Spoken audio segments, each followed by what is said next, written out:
Je suis. Pouvez-vous l'affirmer?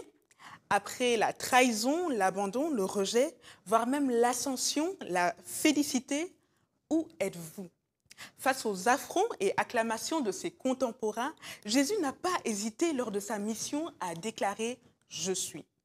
À tel point qu'à terme, tous furent frappés de son enseignement. N'est-ce pas lui, le chemin à suivre pour quiconque affirme « Je suis envoyé » ? Nous sommes sur les traces de Jésus. Bonjour à tous, je suis Liv. Entretenons-nous avec le pasteur Simon Oko. Sur tes traces, je veux marcher. À ta suite, Seigneur, te retrouver. Sur tes traces, je veux rester. Bonjour pasteur. Bonjour Lee.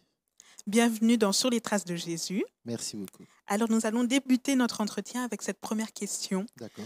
Donc nous avions vu que la venue de Jésus sur terre n'était pas la plus spectaculaire, Oui. mais son passage sur terre n'était pas anodin. Oui. Il avait un but précis en tête. Est-ce qu'on peut qualifier le passage de Jésus comme un voyage missionnaire? Clairement, le passage de Jésus est un voyage missionnaire. D'ailleurs, ça me fait penser à une chanson qu'on a l'habitude de chanter dans les églises, que nous sommes pèlerins sur la terre. Donc Jésus était vraiment en mission et quand il a atteint l'objectif, quand il a atteint la cible, quand il a vraiment réalisé ce que le Père attendait, il n'a pas tardé. La Bible déclare, après sa résurrection, il est resté 40 jours sur la terre en parlant à ses disciples du royaume des cieux. Après, il est reparti dans les cieux. Il est reparti de là où il venait. Pourquoi ? Parce qu'il avait atteint l'objectif. Depuis la nuit des temps, on a annoncé la venue d'un sauveur et Jésus était ce sauveur-là. Et le sauveur, quand il se manifeste, c'est pour sauver. C'est-à-dire, sa vie a pour objectif, a pour but de sauver les autres. Et quand il a sauvé, il est reparti. Et quand on lit son histoire, on se rend compte que Jésus ne s'est pas attardé à faire ce que le commun des mortels a eu à faire, c'est-à-dire fonder une famille, trouver un travail ou embrasser une carrière pendant des années ou attendre la retraite, se marier, faire des enfants, attendre de voir les enfants de ses enfants. Non, il était venu pour sauver. Il était en mission.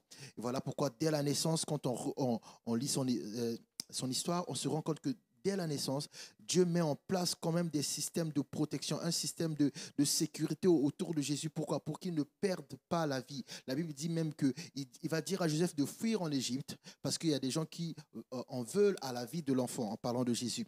Et quand ces gens-là sont morts, un ange va venir dire encore à Joseph de repartir parce que les gens qui en voulaient à sa vie sont finalement décédés. Il était vraiment en mission. Sa présence sur la terre n'était pas une visite touristique. Il n'est pas venu visiter la terre et voir comment les hommes vivaient. Il est venu pour sauver. Il avait une mission.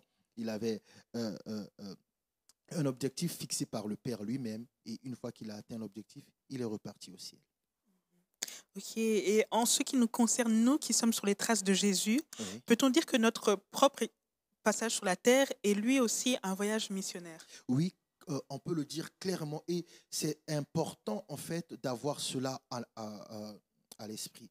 Des fois, les chrétiens, ils acceptent Jésus, après ils veulent vivre le meilleur sur la terre, le ciel sur la terre, après repartir au ciel, mais ils doivent d'abord avoir à l'esprit, nous devons d'abord avoir à l'esprit que notre présence sur la terre est une présence missionnaire, est un voyage missionnaire. Nous sommes des pèlerins sur la terre, mais nous sommes en mission. Et quand on regarde le milieu chrétien, on prêche souvent sur découvrir son appel, accomplir sa destinée. Découvrir son appel, c'est bien. Accomplir sa destinée, c'est bien aussi. Mais avant de parler de la découverte de son appel ou de sa destinée, la personne doit d'abord être consciente qu'elle est en mission. Si on n'est pas en mission, on peut découvrir son appel, on peut découvrir sa destinée, mais ça sera tourné vers nous ou tourné vers... comment dire ça, vers tout ce que Dieu nous promet, la gloire que Dieu nous promet, le bonheur que Dieu nous promet. Or, si on se rappelle et qu'on ne quitte pas, on n'enlève pas de notre esprit que nous sommes en mission, voyez, on va être efficace. Et étrangement, quand on lit la Bible, il y a un moment dans la vie des apôtres, ils ont oublié qu'ils étaient en mission. Avant de repartir au ciel, après avoir parlé pendant 40 jours du royaume des cieux, Jésus va dire, ne partez pas en mission tout de suite parce qu'ils étaient remplis d'ardeur, ils voulaient tout de suite partir en mission. Jésus va dire, attendez de recevoir le Saint-Esprit. Il va dire, vous recevrez le Saint-Esprit. Non, vous recevrez une puissance. Le Saint-Esprit survenant sur vous, vous serez mes témoins en Samarie, dans la Judée et dans toutes les extrémités de la terre. Et 8 ans après ce discours, quand on étudie la Bible, on se rend compte que les apôtres se sont cantonnés à être à Jérusalem. Ils sont restés à Jérusalem. Et c'est bizarre. Là où Jésus dit, vous recevrez une puissance, c'est Acte 1, 8. Et là où une persécution a commencé pour inciter les apôtres finalement, les disciples finalement à aller partout dans le monde, c'est Acte 8. C'est bizarre. Il y a 8 ans qui se sont écoulés entre le discours de Jésus et le fait qu'on a commencé à les persécuter. Et Dieu est drôle parce que c'est Acte 1.8 que Jésus a parlé et Acte 8.1, c'est là qu'on annonce la persécution. Pourquoi? Parce qu'en fait, ils avaient oublié qu'ils étaient en mission. La mission n'était pas de rester à Jérusalem. Jérusalem était la base. Il fallait aller en Samarie et jusqu'aux extrémités de la terre. Et quand les disciples, les apôtres qui étaient avec Jésus, qui ont vécu avec Jésus, ont oublié cela, Dieu a suscité un persécuteur. Il a commencé à se persécuter et bizarrement, le réveil est d'abord allé dans un endroit qu'on appelle Samarie, un endroit que Jésus avait cité et après le réveil a gagné les extrémités de la terre. Pourquoi? Ils avaient oublié qu'ils étaient en mission, qu'ils étaient sur la terre, que leur présence sur la terre était en fin de compte un voyage missionnaire. Mais ce sont des personnes ointes qui faisaient des miracles. Vous voyez, ils n'auraient pas pu atteindre pleinement leur destinée si Dieu n'avait pas utilisé un moyen pour les rappeler qu'ils sont en mission. Parce qu'ils étaient à Jérusalem, ils étaient dans leur appel, ils étaient en train d'exercer le ministère, ils étaient dans leur appel. Ils étaient déjà devenus ce que Jésus appelle des pécheurs d'hommes, des pécheurs d'âmes. C'était leur destinée. Mais cette destinée n'allait pas être accomplie pleinement. Pourquoi? Parce qu'à un moment, ils ont oublié la notion missionnaire. Donc, on peut découvrir son appel, on peut chercher à atteindre sa destinée, mais au préalable, il faut se rappeler que c'est un voyage missionnaire. Ok, très bien. Juste pour s'arrêter sur cette réponse, donc tu distingues le fait de découvrir son appel et de découvrir donc sa mission. Mais donc que ce soit pour des chrétiens ou non, bien souvent on voit des hommes qui s'arrêtent et qui cherchent un sens à leur vie finalement. Et parfois ça se manifeste par un changement de carrière, un changement de look même, parfois. Mais qu'est-ce que cette personne cherche vraiment? C'est quoi c'est le but réel de sa vie. Vous voyez, on peut être dans un domaine, on manifeste le talent ou le don que Dieu nous a donné, pour pouvoir impacter la terre. On peut être dans un domaine où on est en train de manifester ce don, mais on ne sera jamais en paix avec nous-mêmes si ce don n'est pas manifesté dans le bon domaine. Ou si ce don n'est pas manifesté dans le bon environnement. Ouais, il y a des gens, ils ont des grands cœurs. Il travaille, il est dans une grande entreprise où tout le monde le reconnaît comme un collègue qui a un grand cœur. Mais en fait, son grand cœur a été donné pour aller sauver des âmes. Tant qu'il ne va pas sauver des âmes, même s'il manifeste le grand cœur au travail, il ne sera jamais en face. Parce qu'il y a toujours, en fait, une personne atteint la paix quand cette personne atteint la dimension de la mission. En fait, quand une personne est en train de chercher un sens à sa vie, en réalité, cette personne est en train de chercher à découvrir quelle est la mission spécifique de son être. Et tant que la personne ne trouve pas sa mission spécifique, c'est là qu'on se retrouve avec des gens, comme tu as dit, qui changent de look, qui changent de carrière. Vous voyez, des gens, ils étaient dans une carrière, ils étaient prospères, mais ils vont dans une autre carrière, ils ne sont pas prospères, mais vous voyez qu'ils ont trouvé la paix. Pourquoi? Parce qu'en fait, il y a un sens. Et le mot sens cache en fait la réalité de la mission. Quand on a découvert la mission, en fait, c'est comme si on est entré dans un costume sur mesure. Vous voyez? Or que tous les jours, on peut vivre sans s'habiller de façon sur mesure. Un homme peut mettre un costume qui n'est pas sur mesure, il sera quand même élégant. Mais quand il entre dans un costume taillé sur mesure, même lui, il sait la différence entre le costume qu'il a mis et les autres costumes qu'il a. Donc, c'est très important de ne jamais oublier à l'esprit que c'est une mission. Vous voyez, quand l'Église s'est entassée et que l'Église ne bouge pas, c'est parce que l'Église a oublié qu'elle est d'abord une entité spirituelle générée pour une mission. Okay? Donc, c'est très important de ne pas oublier la notion de la mission. D'accord, ok. Donc, autre notion peut-être importante, enfin Oui. peut-être sûrement importante. Donc, nous avons donc appréhendé donc cette question de Jésus, Seigneur et Sauveur, Oui. et nous avons vu que c'était aussi important de d'accepter Jésus comme tel. Oui. Mais pourquoi ne pas seulement se contenter alors de le recevoir dans notre vie pour le suivre ensuite au ciel et puis voilà. Ok, parce qu'en fait, la Bible dit la fin d'une chose vaut mieux que son commencement. Le suivre au ciel, c'est la fin. Mais la Bible dit la fin d'une chose vaut mieux que son commencement. Pour qu'il y ait fin, il faut qu'il y ait un commencement. Ok? On ne peut pas accepter Jésus tout de suite et dire ok, moi je vais me contenter de faire la fin. Non. Pourquoi? Parce qu'en fait, ce qui va être déterminant à la fin, ce qu'une personne va recevoir à la fin sera fonction de comment elle a commencé et de comment elle a acheminé. Donc, si une personne veut tout de suite aller dans la conclusion, il y aura un problème. S'il dit, OK, être sur les traces de Jésus, c'est le suivre. Jésus, il est où? Il est au ciel. Alors, moi, je l'accepte juste pour aller au ciel. OK, tu l'acceptes juste pour aller au ciel. Mais n'as-tu pas remarqué que son nom aujourd'hui est élevé au-dessus de tout nom parce qu'il y a eu un commencement, il y a eu un cheminement et puis il y a eu une fin. C'est-à-dire Jésus a fait quelque chose.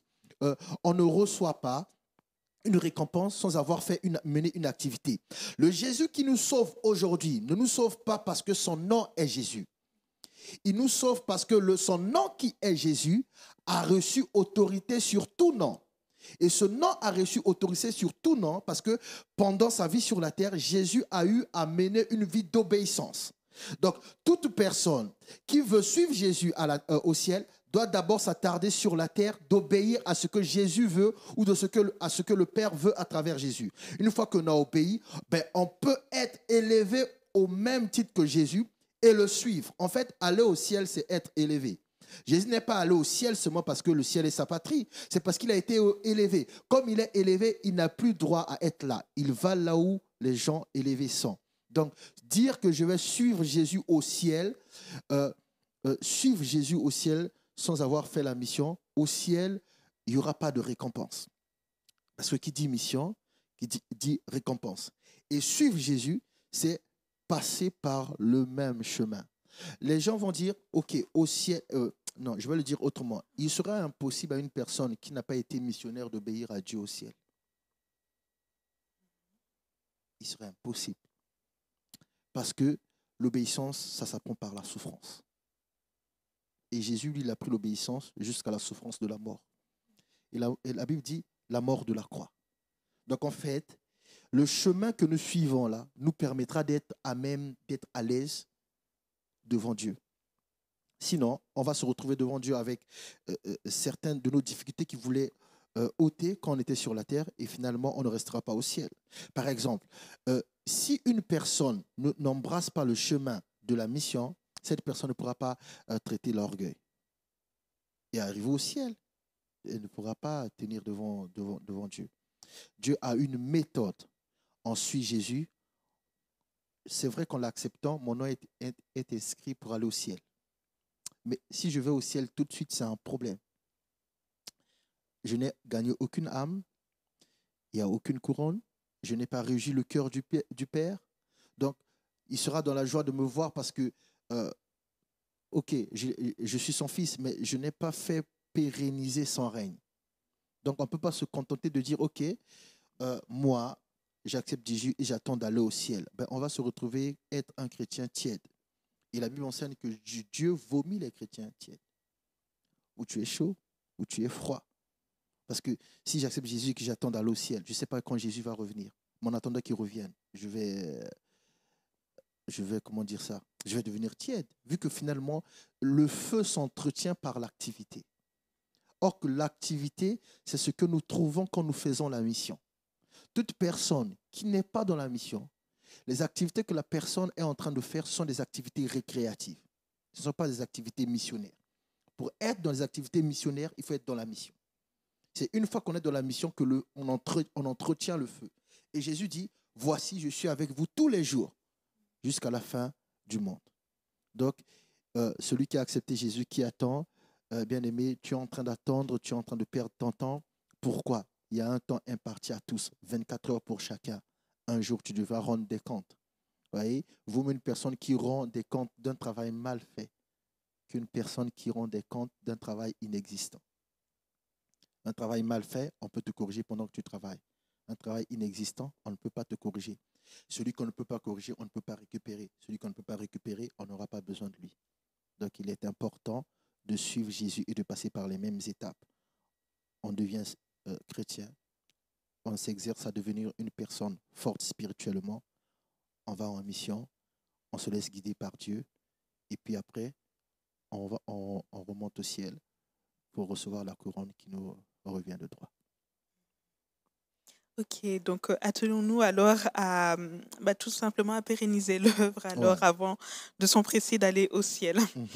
Donc voilà, merci pour cet entretien du jour et nous nous retrouvons pour le prochain. À la prochaine. Au revoir. Sur tes traces, je veux marcher. À ta suite, Seigneur, te retrouver. Sur tes traces, je veux rester.